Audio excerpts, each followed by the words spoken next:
Next, we're going to move to inner blocks. Your inner blocks are your thoughts or feelings that are preventing you from accelerating or taking action with something you want to do.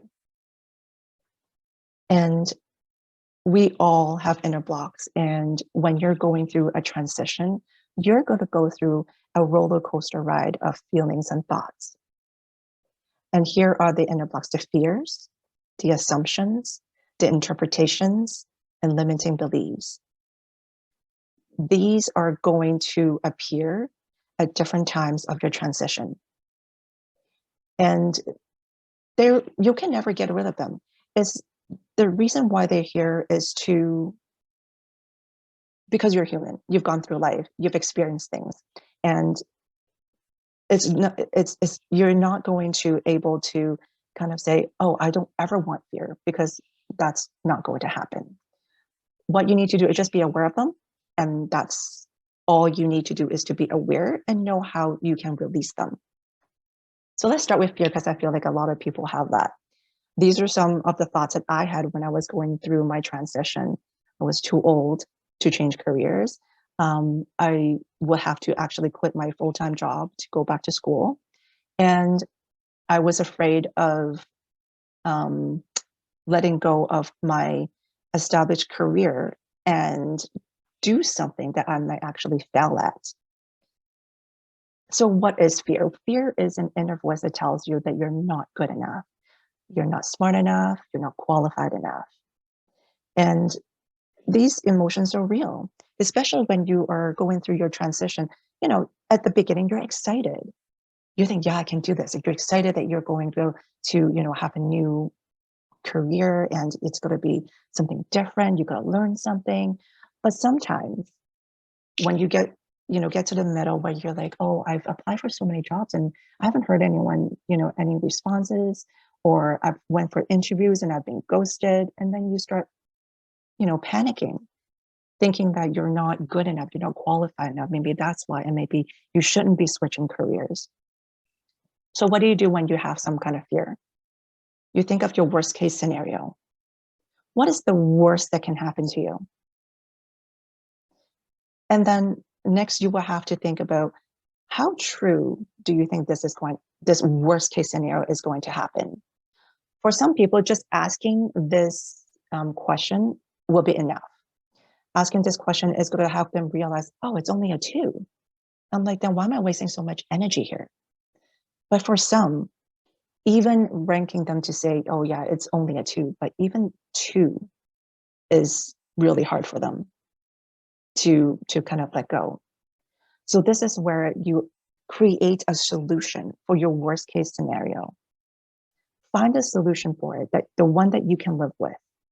And then you take the fear, you take the solution, you combine them together, put them in a box, put it at the back of the corner shelf where you don't need to think about it, where you don't need to get it, until if your worst case scenario actually happens. And because you are wasting so much time focusing on this fear, and you're not focusing on what you want to do.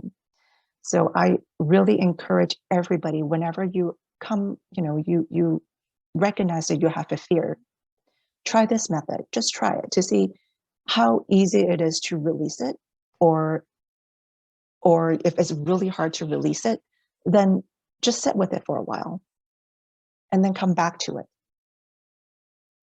Next, I want to introduce you to assumptions. And we all know what assume makes out of you and me. And what are assumptions? Assumptions are expecting something that has happened to you before will happen to you again in a similar situation. So one of my clients came to me. She was finishing her boot camp, and she said, I'm kind of, not sure. When I'm looking for a new job, I'm kind of scared that when I find one, I'm going to be asked to do things that I don't want to do. For example, buying birthday gifts for the people in the department, because in her previous job, that's what happened. And she said yes to it at the beginning because she wants to show her team, she wants to show her manager that she was a team player. And birthday after birthday, she was asked to do it. And then she became the designated person. And whenever she tried to say, you know what, I'm not able to do it this time, her manager will actually retaliate against her through actual work things. So she was really in a toxic environment. And so she was scared that when she was going to find a new job, that's what's going to happen to her again. So this is how I was able to get her out of the assumption mode, by asking her, what is one external difference between the two situations? So even the two situations are very similar. There are differences. So I asked her, are you going back to the same company? And she was not. So because she wasn't going back to the same company, I asked her to cut, then how do you know that the same thing is going to happen? She doesn't. Then I asked her, what is one internal thought and feeling that she had that was different from the first experience? And she said, well, this time I know for sure that I don't want to do it. 100% I don't want to do it. So it was great because once we recognized that it is something that she didn't want to do, we worked out a plan and created boundaries with what she would say, what she would do when she is asked to do ad hoc things that she doesn't want to do. And third, look at 3 months down the road to see if you're going to regret not doing it. And of course, in my client's, situation, that's a no-brainer. She's always going to, she's going to look for a job because she can't just be jobless. But for someone, let's just say you want to ask for a raise or you want to ask for a promotion, just because it happened before where you were denied, it doesn't mean that it's going to happen again. So think about 3 months down the road, are you going to regret not doing this? Now let's move on to interpretation. I talked about it a little bit earlier about how I got a little sneak peek of my own success formula, and this is where I got it. So interpretation is an opinion or judgment that you had created about a person, a place, an event, or situation. And for me, I said before, I was stuck in my career for 10 years, over 10 years. And one day I was talking to a friend and she's like, hey, why don't you look into coaching? It sounds like something that you want to do. And without skipping a beat, I said no. And the reason why I said it was because I had an image of what a coach was. I had an image that they are very pushy, they're overly optimistic and positive, and all they want to do is to push you to sell, push you to be, not to sell, they're trying to sell you positivity. Be as positive as I am, and you are going to be able to achieve whatever you want. So for those of you who don't know me, I don't like selling. I just don't like selling. And I also am not overly positive. I'm not optimistic. I'm a realist. Like I tell it how it is. I can tell you that you can do all the work and you're still not going to get what you want. That's just a reality. But of course, like when I had this image in my head, of course I'm going to say no to my friend. But she said, Fiona, just Google it. That's no harm. And in that moment, I said, you know what? I don't know for sure that this is what a coach is. It's just what I thought that a coach would be. I've never met one, never talked to one, never hired one. So I truly didn't know. So these 3 steps are the steps that you can overcome your interpretation of something. Think of a completely opposite view of what your current thought is. And also think of a third person perspective. And the third one is what I use is to, how do I know for a fact that this is true? So if I can make this I know statement, I know for a fact a coach is XYZ, then that is the truth. But if I can't, that means that is not the truth. And because when I thought in my head, like, you know what, I don't know, let me look into it.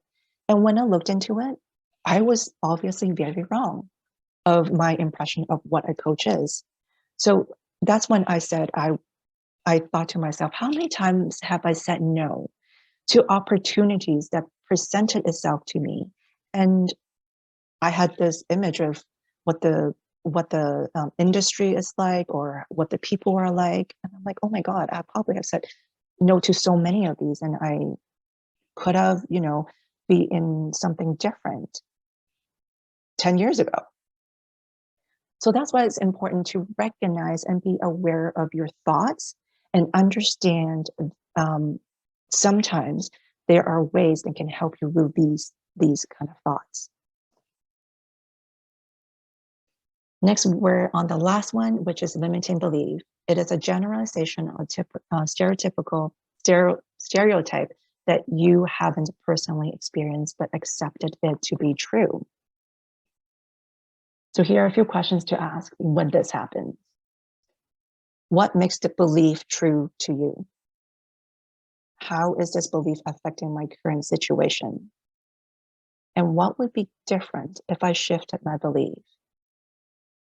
So again, I came from a family that we didn't come from money or anything. So my parents really valued money. So when I was choosing, what profession to go into, they always told me choose something that's diverse, that you can find a job that in different at different places. I'm like, okay, sure, and that stuck with me. So when I was trying to switch careers, that was what stuck in my head. Hey, Fiona, you need to look for something that's diverse, that you can actually, you know, if you get fired, if you quit your job, you can easily pick up something else. As I kept saying no to these things, to no to different, suggestions, my friends said, oh, that's not diverse enough. No, like that's too niche. I started thinking, how true is this really to me? Because my values are very different from my parents' values. Again, my parents' values are very important, like money is very important. However, for me, um, fulfillment is more important than money. So when I looked at it that way, I'm like, okay, well, even if it's something niche, as long as I'm good at it, I feel like I will be in a better position than be in a profession that I have no passion about, that I'm doing mediocre in, maybe, So that is how I talked myself out of this belief. And I totally do not believe that anymore, because my specialty is helping people with career transition by helping them find a success formula. And how many people actually need a success formula for a career transition? I'm not sure, but it is very niche. If you're not looking for a job, you might not be looking for me, right? But I'm okay with that because I like what I do. I feel amazing when I help others. So for me, this is the better way to go, is to like what I do, and doesn't matter about if I can find a job, better job, or easier to find a job later on.